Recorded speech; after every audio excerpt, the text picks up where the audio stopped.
When the police left and the rain finally stopped, my daughter showed up with a pen. Not an apology. She thought one signature could erase me from my own house. I let her write, then had a notary seal the truth beside her lie. The story was just beginning. I woke before the sun, when the neighborhood was still breathing slow. My fingers ached from yesterday's storm, but I told them to move anyway. "Come on now," I whispered. "We've got work to do." I kneaded dough with steady pressure, marinated chicken in buttermilk and spices the way Ruth liked, and set a pot of chicory coffee to boil. The smell filled the house like a hymn. I could almost hear his voice saying, "Slow is steady, baby." The words kept me company as I ironed the table linen and laid out the family china that had survived 3 generations of Sunday dinners. The head chair, his chair, stood waiting, polished, empty. By 6 in the evening, the house gleamed with quiet pride. Collard greens simmered, peach cobbler cooled near the window, and candles flickered against the soft gold paint. My savings had paid for every detail, from the linen napkins to the fresh-cut hydrangeas. I wanted peace tonight, not applause. I even placed a small card with my daughter's name at the head of the table, a gesture meant to soften what had grown hard between us. The sound of car doors broke the calm, voices, laughter, and that familiar rush of people pretending everything was fine. I wiped my hands and opened the door to see Rosalind from next door holding her phone up, recording the moment. Behind her came Arlon Holt, loud and smooth, calling me ma'am as if I were his caterer. "Evening. Miss St. Clair," he said, moving furniture like the space belonged to him. He directed the vendor setting up lights without so much as asking. My daughter, Callista, appeared last.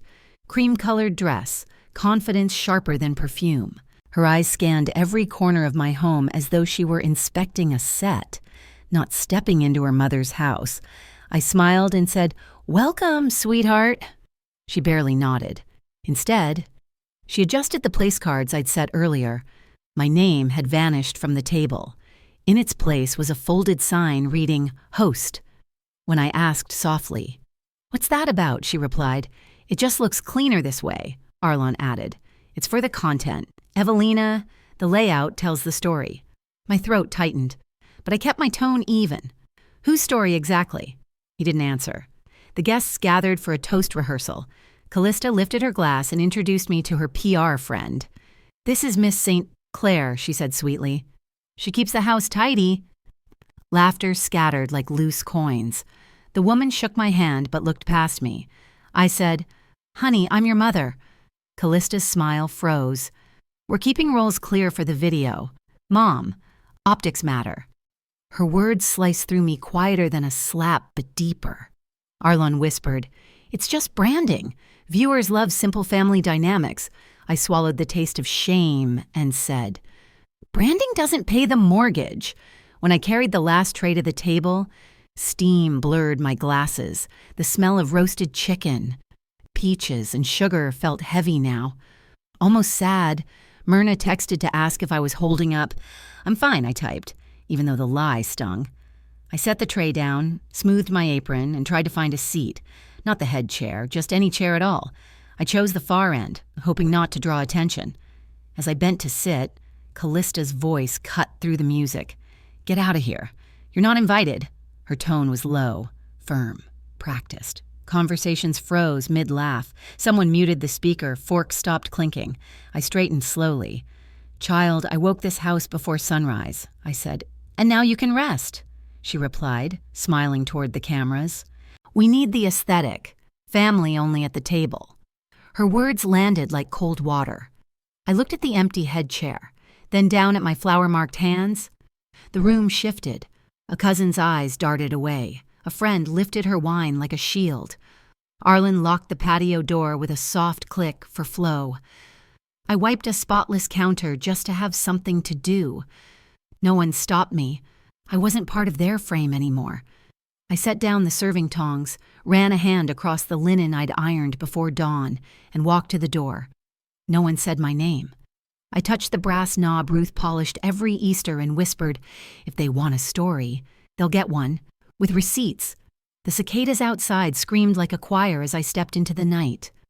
Back straight, heart steady, I did not leave to vanish. I left to return with something they couldn't edit out. The porch light hummed when I stepped outside, its glow mixing with the song of cicadas. The air was heavy but honest. No pretending out here. I inhaled deep, steadying my heartbeat. No tears. Not yet.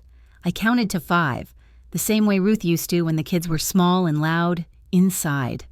Laughter rippled over my walls, careless and bright. I stared at my house, the one I'd paid for, brick by brick.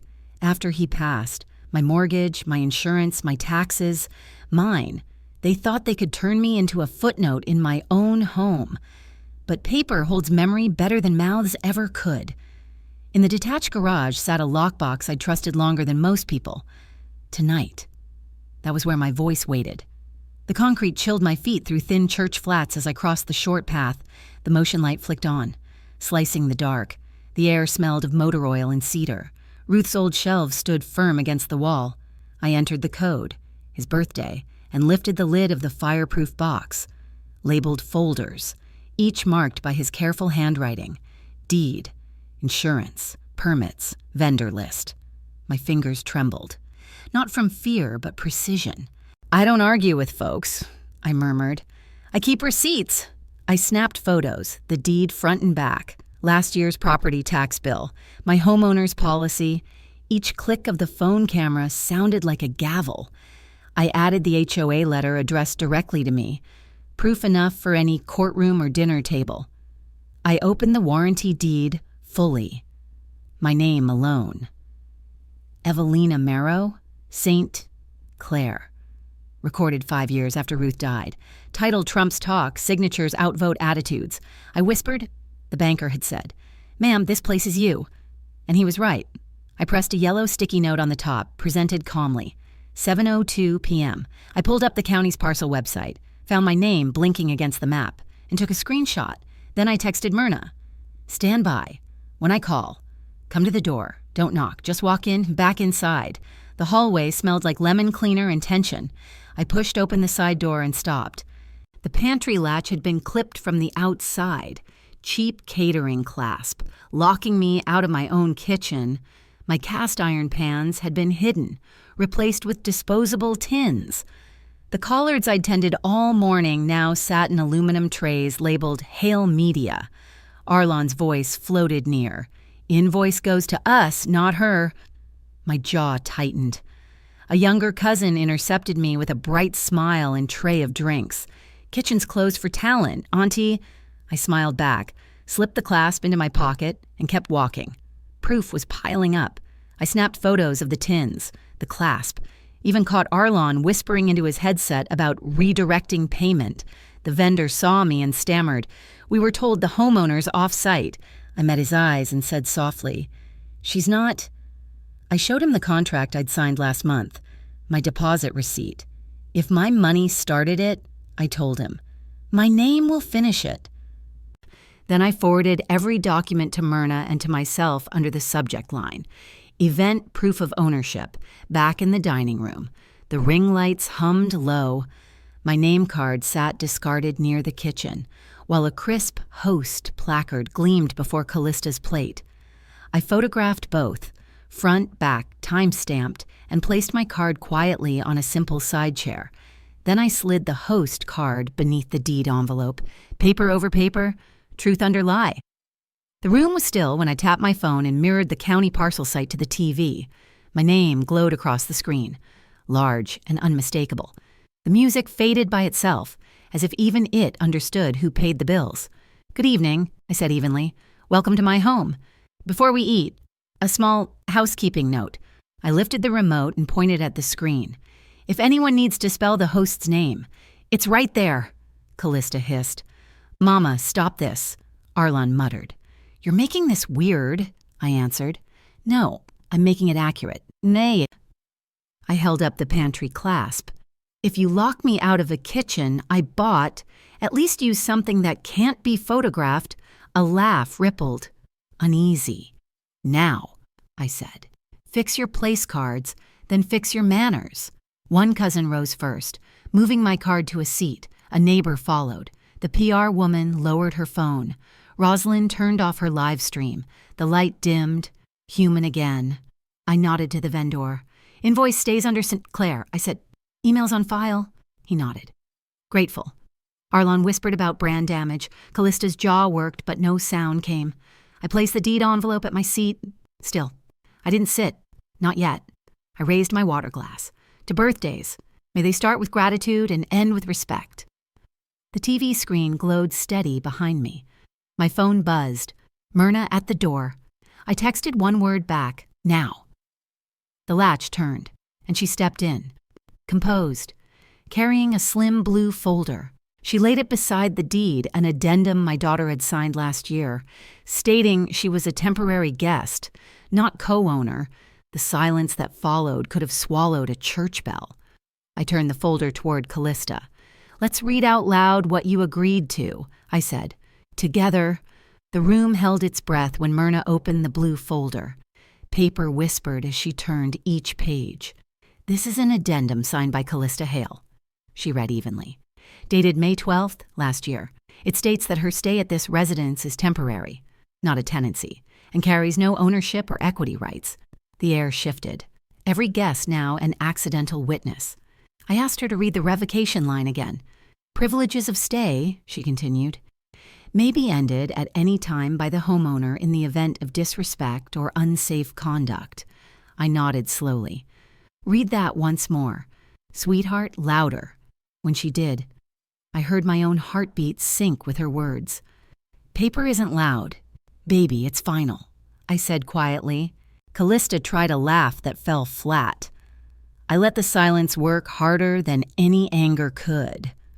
I placed a yellow sticky note on that very line, marking the moment I decided the rule was active as of tonight. Myrna turned the page, showing the notarized signatures, Callista's, and right beside it, Arlon Holt's name as witness. My screen mirrored the scanned copy on the TV. I zoomed in on the revocation clause until the date glowed large enough for the back row to read. Callista's lips parted. I didn't read it like that, she said. I kept my tone even. I read it exactly like you signed it. A murmur spread across the table. The kitchen belongs to the homeowner again, I announced, and so does the title of host. A few people rose quietly to return the cast iron pans to the stove. Others just stared, unsure where to look. Then my phone buzzed. A text from Mrs. Epps, my neighbor 2 doors down. You should see this. Screenshots followed. A group chat named Hale Media Crew. Anna and Callista's name sat right at the top, Arlen's beneath hers. Messages scrolled. Rebrand mom out of her own legacy. Lock pantry for continuity.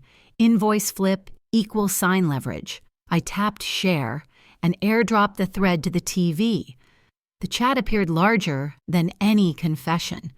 Emojis filled the room.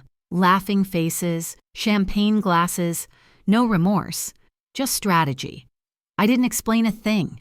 I let their own words speak. Y'all typed it proud, I said evenly. Own it proud. Chairs creaked as guests shifted away from my daughter's side. I walked closer to the screen. This wasn't a misunderstanding, I said. Oh, it was a blueprint. My finger traced one sentence. Host look younger, not mom. The words stung even the ones who hadn't written them. Arlen tried to interject. Context matters. I looked right at him. Context is a full thread, dear. Myrna cleared her throat. These texts reference live stream monetization from this address. She noted. A vendor spoke up, nervous. That voids our rider if the owner didn't approve. You didn't, I said. But I did sign your original contract. You're covered. I reached for another document, the homeowner's policy. I spread it open. Next to the HOA covenant letter, highlighting one line in yellow. No commercial events or filming for profit without the written consent of the owner. My voice was steady. If someone trips on my steps during your stream, the bill lands in my mailbox. I looked at the vendors. As of now, this is no longer a branded event. It's a private dinner on private property. You can serve or you can pack. Your choice. The ring lights blinked off one by one, replaced by the hum of real air again. Finally, I picked up my phone and set a timer for 5 minutes, placing it beside the deed envelope. "You've got this long," I told Callista, "to apologize to this room for locking your mother out of her own kitchen and her own seat." My voice didn't shake. "Respect isn't optional here. It's required." Myrna stood at my shoulder like quiet armor. The timer ticked down. No one moved. The smell of collards and shame filled the space. With 1 minute left, Callista exhaled hard, grabbed the microphone meant for toasts, and said through clenched teeth, "Fine, I'll apologize, on my terms." Callista lifted the microphone like she was about to sing. Her voice, soft and sugary, coated the edges of the room. "I'm sorry if anyone's feelings got hurt tonight," she began, pausing for the guests' approval. "Mom's just overwhelmed. Big night, a lot of moving parts." She smiled toward the cameras that weren't even on anymore, lowering her lashes like she was praying. "We planned this together. We both wanted the best for the family brand." I caught the phrasing, the if, the misunderstood, the brand, every word polished to dodge truth. The guests fidgeted. Forks clinked without purpose. I raised my hand once. Palm steady, the hum died. "Baby, I said, my voice level as glass. "An apology isn't a paint roller. It doesn't cover everything you messed up." Then I nodded toward Myrna. She reached for the remote and pressed play. On the screen appeared a scanned document she hadn't expected to see. St. Clair Property Use, Addendum B. Her signature glowed in blue. "Signed last month," Myrna read. Clause 5. Any commercial filming nullified unless the owner is present by choice. The room leaned in. Callista blinked fast. "I never saw that." "You did," I replied. "Right after you clicked agree on the e-sign," Myrna added. "IP address confirms her device." My tone stayed calm. "You clicked agree faster than you read respect." Laughter rippled, nervous and low. The cameras had turned into mirrors now, reflecting who she really was.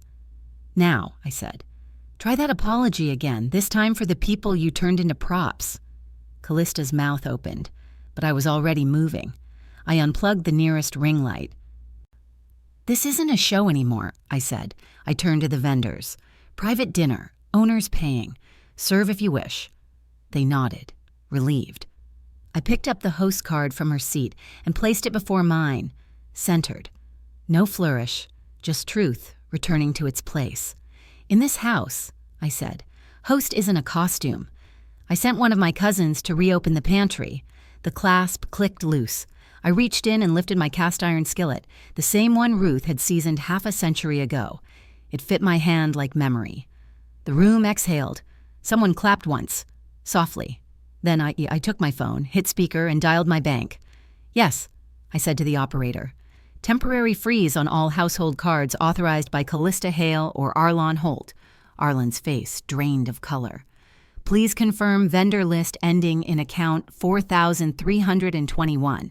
I continued. "And note, no future charges under Hale Media." The woman on the line said, "Confirmed. Mrs. St. Clair." I thanked her, loud enough for the room to hear. "If you eat at my table," I said, turning to them, "the bill bears my name or it doesn't get paid." I handed printed receipts to each vendor, proof of same-day transfer. Myrna stamped the copies. "Owner assumes pay," she said simply. Arlen tried to argue about timing. "Time's up," I told him. Next, the screen shifted again. Security footage this time. The pantry. Earlier that afternoon, there was Arlon fitting a slip lock, then Callista, sliding place cards, moving mine to the chair near the hallway. Her own voice on audio. "Put her near the door, optics." Laughter followed on the clip. I didn't move. I just let it loop once before pressing pause. "You don't misplace mothers," I said quietly. "You move them on purpose." No one dared breathe. The sound of ice melting in a glass filled the silence. I turned back to my daughter. "You've got 3 doors. Callista. First, a real apology, specific wrongs, said out loud. Second, Addendum A activates, and you leave tonight. Third, we handle it later with counsel. I handed her the microphone. 5 words. I said, pantry, seating, brand, invoice, stream. Name them clean, own them clean. That's how grown folks fix what they break. She stared at Arlen. He shook his head. She drew in a slow breath, steady but trembling.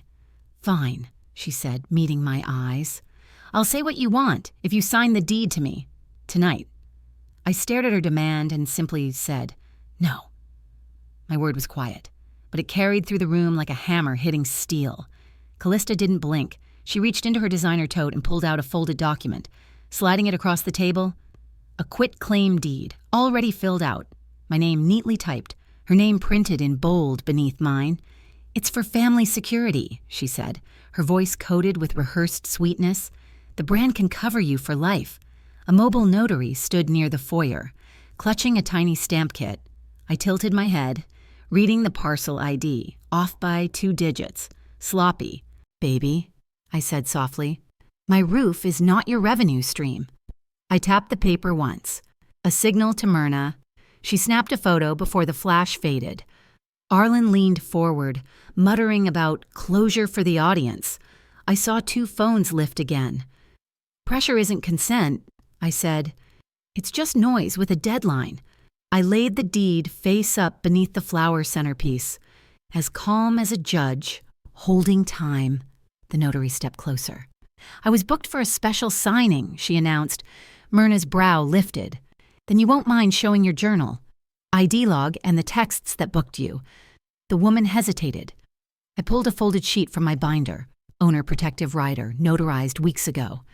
This affidavit, I told her, records that I will not convey title at any event, and any signature obtained on these premises is presumed under duress. Myrna cited Georgia statute on notary impartiality, every word crisp. The woman's cheeks drained of color. She slid the stamp back into her purse. If a signature needs a spotlight and a crowd, I said, it ain't business, it's bullying. The table went silent as I pushed the paper back, untouched. That's when Callista turned her camera on herself. We're just trying to keep Mom safe, she told the live stream, lowering her voice for pity. She's been forgetful lately, maybe mixing up meds. Gasps fluttered from the guests. Someone whispered CPS. The comment feed filled with heart emojis and fake concern. I stepped into the frame, shoulders squared. I keep my own doctor, my own keys, and my own receipts. Myrna posted my physician's standing letter online. Signed, current, clean. I lifted my pillbox for the camera. Rose labeled by day. Don't confuse boundaries with breakdown. Child. The view count dropped like a stone. A few guests turned off their phones. Others looked away, ashamed to have believed her. Then Arlen tried another card. I watched him dial. Yes. HOA emergency line, he said. Disturbance at 512 Oak Ridge? He was aiming for police backup. I typed a short message to our block captain, copying the HOA president. The reply came fast. You're within curfew and decibel.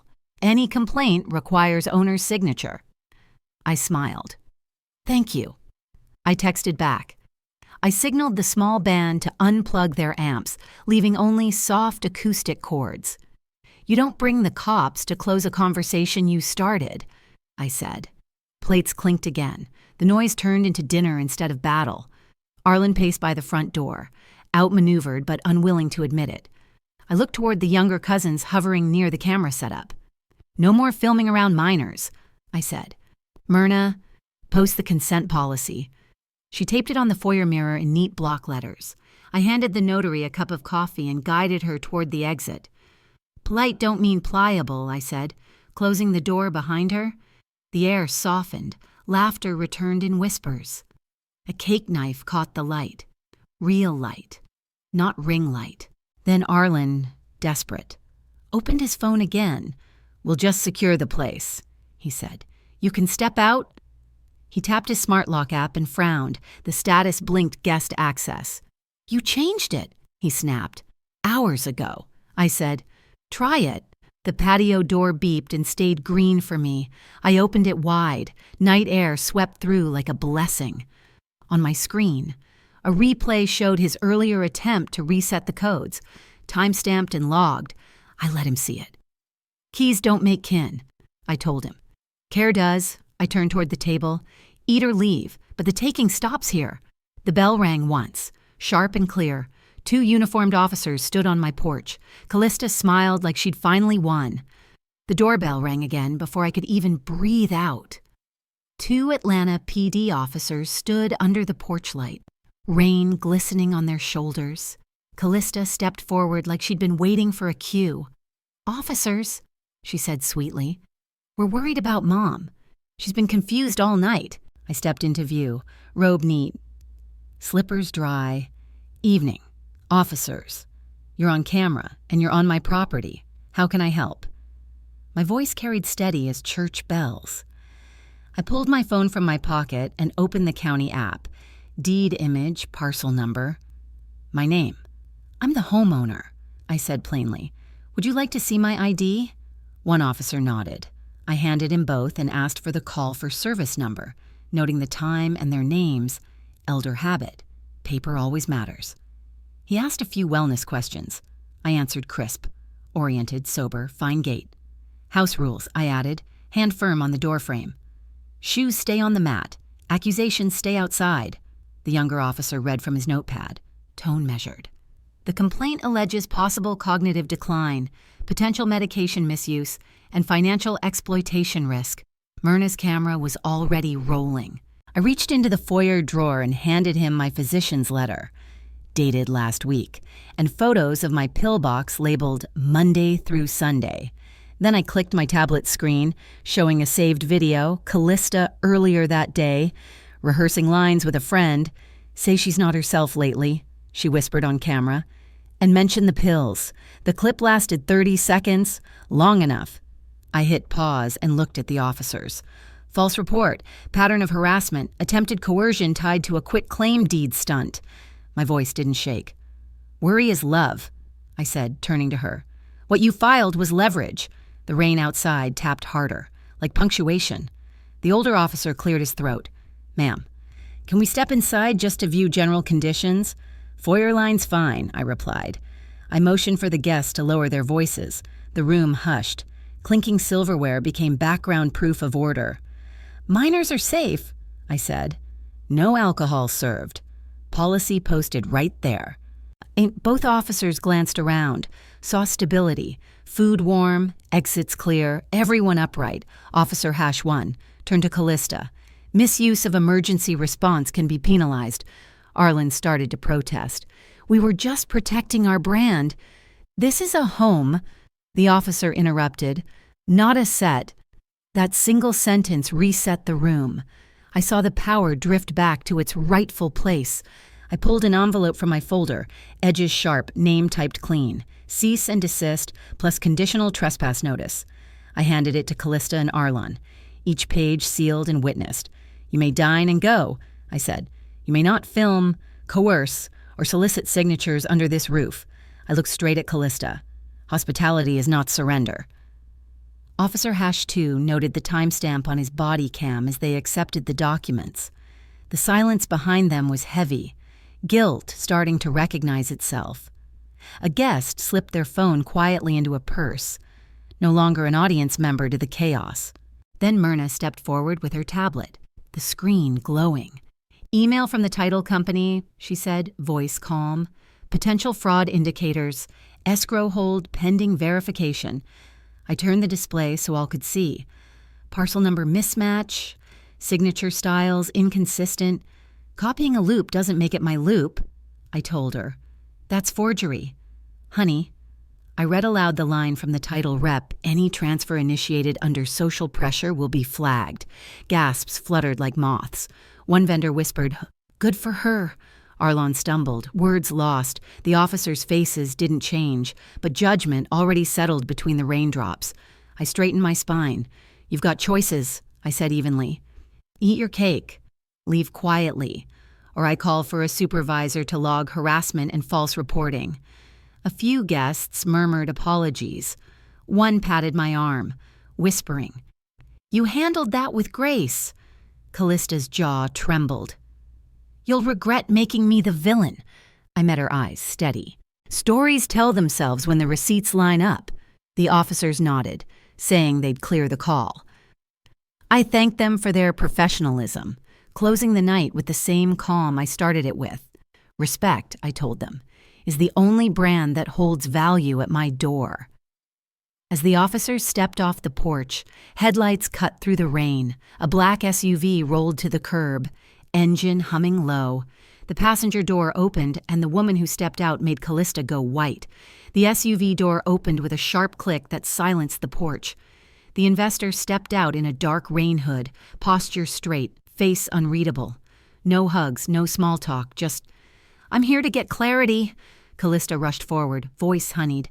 "It's a misunderstanding. The story got—" "Ma'am," I said, calm but firm, "this is my home. You're welcome at the door, not beyond it." The woman nodded once. Businesslike. "We just wrapped a welfare check," I added. "False allegations. Disproven." "Officers logged it under APD case 3119. Her brows arched. "So there's no active transfer of this property?" "No transfer," I said. "Just pressure." Arlen jumped in. "It was about brand positioning, sponsorship deliverables." She cut him off cold. "Deliverables cannot be built on duress." I handed her a laminated sheet.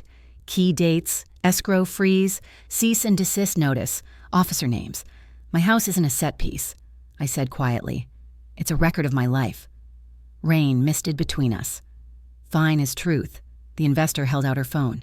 "Receipts," she said simply. I passed copies of the escrow hold email and parcel cross-check. Myrna held up her screen, Callista's forged initials glowing under blue light. "That was just a draft," Callista stammered. "A clerical friend helped," I asked. "Name, license, and letterhead?" Silence. The investor opened a voice memo, dated last week. Callista's voice promised swift title cooperation from Mom, followed by laughter. I didn't flinch. "No consent was requested, none granted," I said. "You were sold a story." The investor's jaw set. "If consent is missing, there's no deal. If coercion's present, there's liability." "Across the street, Mr." Jefferson nodded slowly from his porch, a quiet amen. "You can't build a future on a theft," I added, "and expect it to hold." Then came the bombshell. "Our firm records every verification call," the investor said. "All property-based collaborations require notarized homeowner consent." She pressed play, a woman's voice. Timid, strained, claimed to be the owner-mother, granting creative control. "Not my tone, not my cadence." "That's not me," I said, giving my full name and birth date. She compared both voices on speaker, one clear, one counterfeit. "The difference was daylight," Arlen muttered. "It was a VA assistant abroad," Callista hissed. "Shut up." The investor straightened. "Funding is suspended. If this recording was used to secure payment, we'll report it."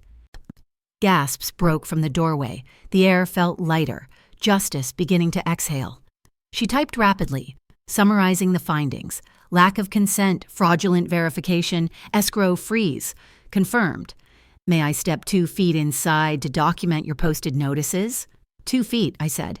She photographed the cease and desist pinned by the foyer mirror. "You're tanking my birthday campaign," Callista pleaded. "You tanked it when you lied," the investor replied. Myrna began gathering plates, restoring small order to chaos. A vendor approached me quietly. "Ma'am, we just came to cater. I'm sorry for the mess." "Your food was honest," I said. "That counts.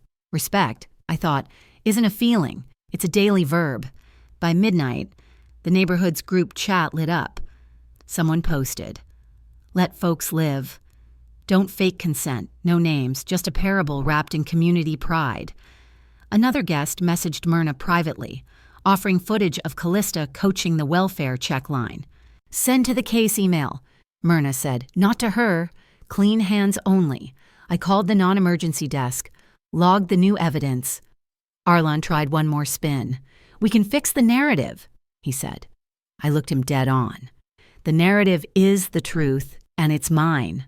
The investor shook her head. We'll talk Monday, if at all.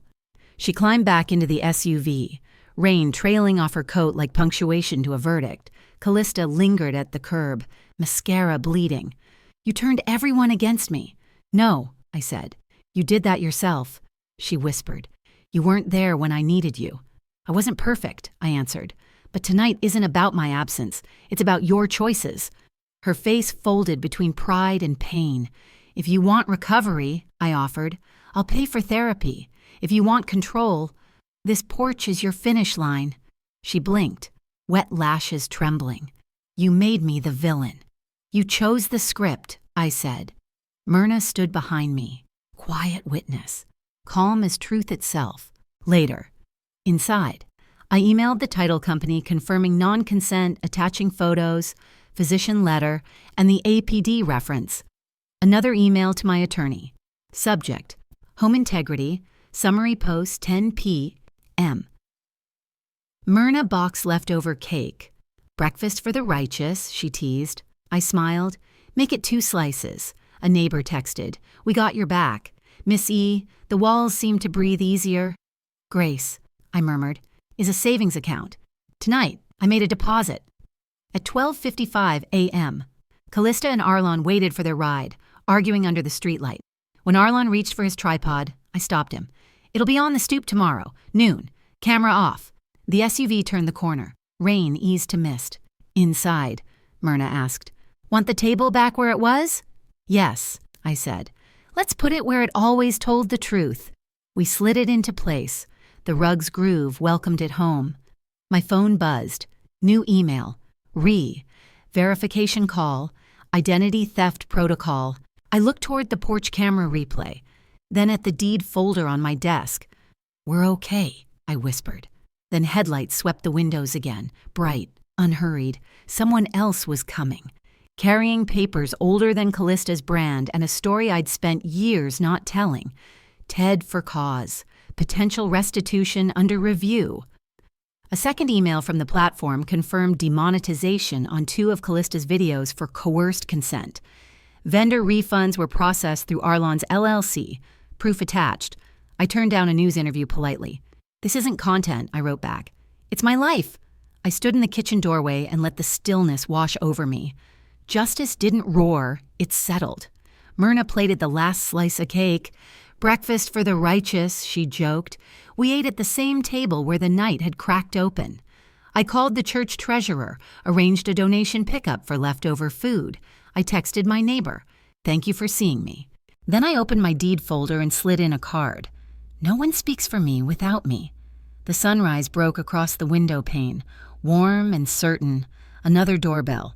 Certified mail. From the clerical friend, Inside was a thumb drive and a note. She told me to fake your yes. I'm sorry. I looked at the porch camera, then the notary's seal still drying on Callista's retraction. I sat at my desk, opened my laptop, and clicked play. Not for revenge, but for the record that would keep my house truthful long after all our voices were gone. As the video file loaded, a familiar voice whispered through the static, one I hadn't heard since my husband's last Christmas. The screen flickered, showing paperwork older than Callista's scheme, signed in his hand. I froze, breath shallow. What had he protected all these years? Me, or something I wasn't meant to see?